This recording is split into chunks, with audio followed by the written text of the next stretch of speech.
Hello hi everyone. ఈరోజు మనం చూస్తున్న రెసిపీ ఏంటంటే సింపుల్ స్టైల్ అరటికాయ ఫ్రై అనమాట. హోమ్ స్టైల్ ఇంట్లో తయారు చేసుకోవచ్చు. క్విక్గా సింపుల్ ఇంగ్రీడియంట్స్తో టేస్టీగా ఉండే అరటికాయ ఫ్రై, హోమ్ స్టైల్ అరటికాయ ఫ్రై ఎలా తయారు చేసుకోవాలో చూద్దాము. ఫస్ట్ మనం ఏంటంటే ఇలా కూర అరటికాయ అంటారు కదా, దాన్ని తీసుకొని మనం పైన పీల్ చేసేసుకోవాలి. పీల్ చేసుకొని ఇలా కట్ చేసుకోవాలన్నమాట. రౌండ్గా, కొంతమంది ఏంటంటే రౌండ్గా కట్ చేసుకుంటారు చక్రాల్లాగా. బట్ నేనేంటంటే ఇట్లా హాఫ్గా కట్ చేసుకొని కొంచెం సన్నగా కట్ చేసుకుంటున్నాను అనమాట పీసెస్. ఇట్లా మంచిగా సన్నగా కట్ చేసుకున్న తర్వాత మనము ఈ పీసెస్ని సాల్ట్ వాటర్లో యాడ్ చేయాలి. వాటర్లో కొంచెం సాల్ట్ తీసుకొని, కొంచెం సాల్ట్ అంతా బాగా మిక్స్ అయిన తర్వాత వాటర్లో, ఆ సాల్ట్ వాటర్లో మనం కట్ చేసుకున్నటువంటి అరటికాయ పీసెస్ని యాడ్ చేసుకోవాలి. ఎందుకంటే అరటికాయ ముక్కలు అలాగే మనం వదిలేస్తే వాటర్లో యాడ్ చేయకుండా సాల్ట్ వాటర్లో బ్లాక్ కలర్ వచ్చేస్తుంది అనమాట, మనకి బాగోదు కలర్. సో అందుకని ఆ బ్లాక్ కలర్ రాకుండా మనం అవాయిడ్ చేయడానికి మనం ఇలాగ సాల్ట్ వాటర్లో యాడ్ చేస్తున్నాం అనమాట.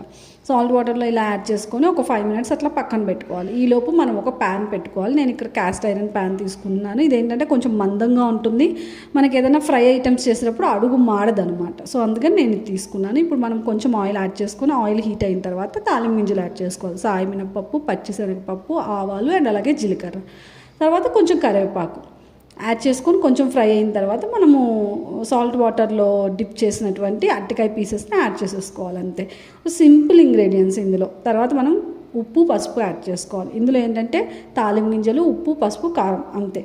Simple ingredients. టేస్ట్ మాత్రం అల్టిమేట్గా ఉంటుంది. మీరు అందరూ తప్పకుండా ట్రై చేయాలి.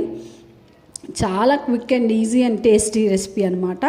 చూసారు కదా, ఉప్పు పసుపు యాడ్ చేసిన తర్వాత కొంచెం ఫ్రై చేసుకోవాలి. మనం సన్న ముక్కలుగా కట్ చేసుకున్నాం కాబట్టి ఇది మనకి ఉడకడానికి, ఫ్రై అవ్వడానికి పెద్దగా టైం పట్టదనమాట. జస్ట్ 5 to 10 minutes అంతే. పైన మూత పెట్టేసుకుంటే చక్కగా ఫ్రై అయిపోతుంది, క్విక్ అండ్ ఈజీగా. మనం ఈ ప్యాన్ తీసుకోవడం వల్ల క్యాస్ట్ ఐరన్ మందంగా ఉండడం వల్ల అడుగు మాడదనమాట. మనం మంచిగా ఫ్రై చేసుకోవడం, ఫుల్ క్రిస్పీగా కాకుండా కొంచెం మనకు కలుపుకునేలా చేసుకోవాలి. మరీ కరకర అనే క్రిస్పీగా అయితే మనకు కలుపుకోవడానికి ఉండదు, రైస్లో కలుపుకోవడానికి. సో అందుకని మనం కొంచెం బయట కొంచెం క్రిస్పీగా ఉంటుంది, లోపల కొంచెం సాఫ్ట్గా ఉంటుంది, అండ్ కలుపుకోవడానికి బాగుంటుంది అనమాట. ఫైనల్గా మనం కారం యాడ్ చేసేసుకోవడమే, అంతే. జనరల్గా ఏంటంటే అరటికాయ ఫ్రై, చామదుంపల ఫ్రై ఇవి కొంచెం తక్కువ మంది చేసుకుంటారు. బట్ ఒకసారి ట్రై చేసి చూడండి, చాలా బాగుంటుంది. మనం కారం యాడ్ చేసుకున్న తర్వాత ఒకసారి మిక్స్ చేసుకొని ఒక 2 minutes అలా మూత పెట్టేసుకొని ఉంటే అంతే, పర్ఫెక్ట్ అరటికాయ ఫ్రై రెడీ అయిపోయింది. చూసారు కదా ఎంత విడివిడిగా పర్ఫెక్ట్గా వచ్చిందో. ఇది మనం చపాతీలోకి తీసుకోవచ్చు, అండ్ హాట్ రైస్లోకి తీసుకోవచ్చు, అండ్ రసంలోకి సైడ్ డిష్గా, రసం ఆర్ సాంబార్లోకి సైడ్ డిష్గా నంచుకోవడానికి కూడా తీసుకోవచ్చు. చాలా బాగుంటుంది. తప్పకుండా మీరు అందరూ ట్రై చేయండి.